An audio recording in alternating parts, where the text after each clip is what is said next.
When we talk of healing through the mind, what exactly does it entail? The first question you will ask is how?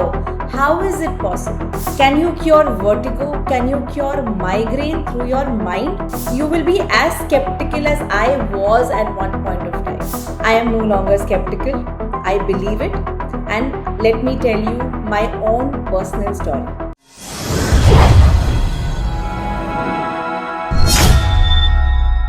I am Vriin C, Soul Leadership Coach, and today I will talk to you about something that happened to me, how I cured my own vertigo through my mind. In 2010, I got my first vertigo attack. Now, anyone who has ever suffered from vertigo will tell you it is debilitating. I remember, my head was swimming in like a 360-degree angle. I couldn't even look down.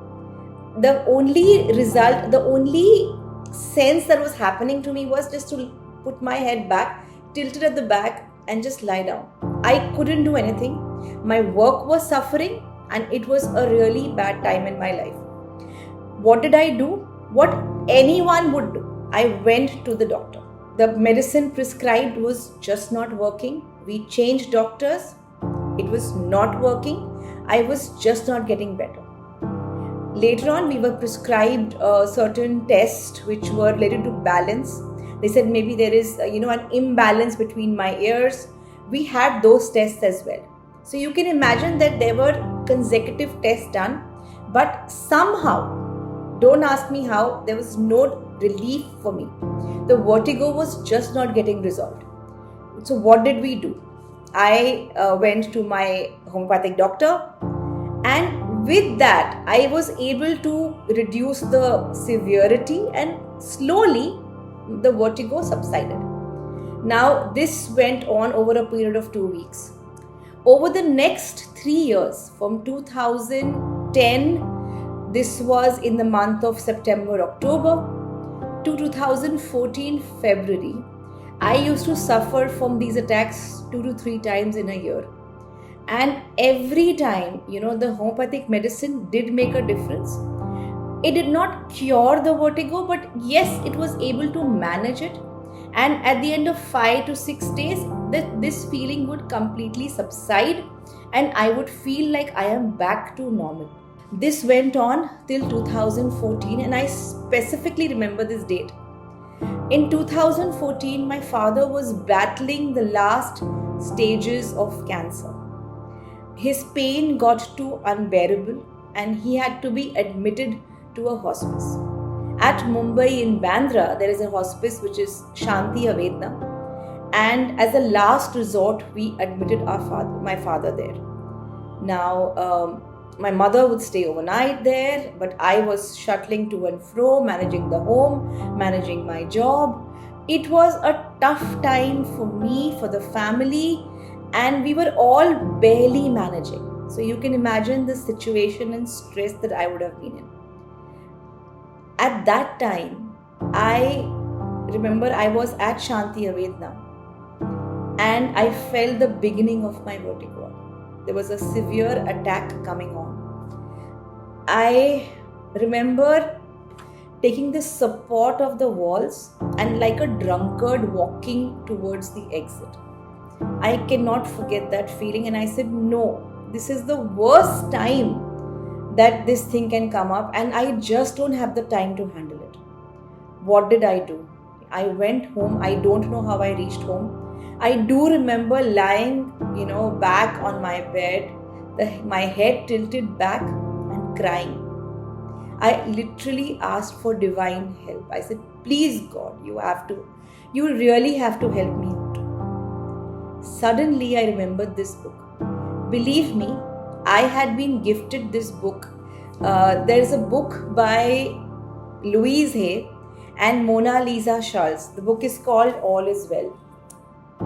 This book was gifted to me by a dear friend of mine. I call her my soul sister, and her name is Sanji. She gifted me this book, maybe 3 to 4 months earlier. I had not even bothered to read this book. Now, Louise Hay is a pioneer in the area of healing your mind and healing your body. I did not even bother to read the book, to even open the book. At that time, I recollected this book and I said, let me read about vertigo. I did read about vertigo, but it was not making sense to me. I realized that this is just not relevant to me.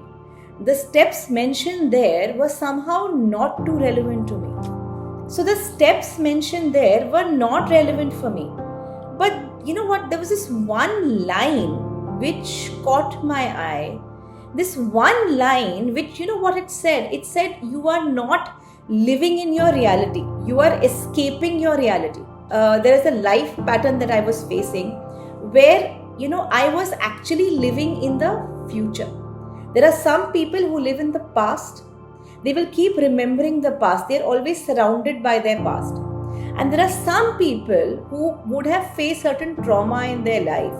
They don't focus on their present. They move quickly to the future. And somewhere, that is what I was doing. It's an escapist kind of a mentality where you overstep the present and you go directly to the future. You don't know how you will achieve your future, but yes, you are already living the future. So something was happening there, and although I'm a responsible person, but yes, I was escaping certain things, and I was like, let me overcome this and let me be in my future. And this caught my eye, and I realized that yes, there is this area of my life that I am kind of trying to escape. I will maybe share that on a later date. But yes, at that point of time, I went through certain affirmations that Louise Hay recommended to be done during vertigo, but it didn't make sense to me. So according to my own need, I made my own affirmation, and I still remember it clearly. So my affirmation was, I am responsible, I am aware, and I am happy to be here. This made sense to me, and maybe I will explain the significance at a later date. But I started repeating this repeatedly in my mind, and I accepted my vertigo. I said, yes, this vertigo is God's gift to me to make me learn. It is here to teach me a lesson and maybe bring a lot of wisdom. I spoke to my vertigo and I said, thank you. I am learning from you. And during the entire episode, the first day, the second day where it reached its peak, I accepted the vertigo and I kept repeating, I am responsible, I am aware, I am happy to be here. It was like a mantra playing over and over in my mind. And what happened? On day 3, my vertigo subsided. No medicines, nothing. Just by the power of the mind, the affirmations, by understanding what is the root cause of this vertigo, I healed that particular attack. Now, this attack did come back later. Over the next course of 3 years, there were 4 to 5 more attacks which did happen. But their severity was nothing like what I would go through earlier. These were milder attacks. How did they happen? Why did they occur? So I believe this is like God's way of testing you. Have you passed this test? Have you learned the lesson? So it's like, in school you will have a test, you will have a class test, you might have term exams, and you will have a final exam. So similarly, you are tested again and again. And believe me, each time the same mantra wouldn't work. I would keep creating more mantras, and I finally did take the help of the mantra prescribed by Louise herself. And definitely it worked. Since 2017, I have not had another attack. And I have safely, without medicines, naturally cured this vertigo. And I am extremely grateful and extremely blessed. I am sure you too would have stories where you have self-healed yourself through a positive mindset, affirmations, and healing your mind and healing your body. Please do share your own story with me in the comment section. Thank you so much. Stay blessed always.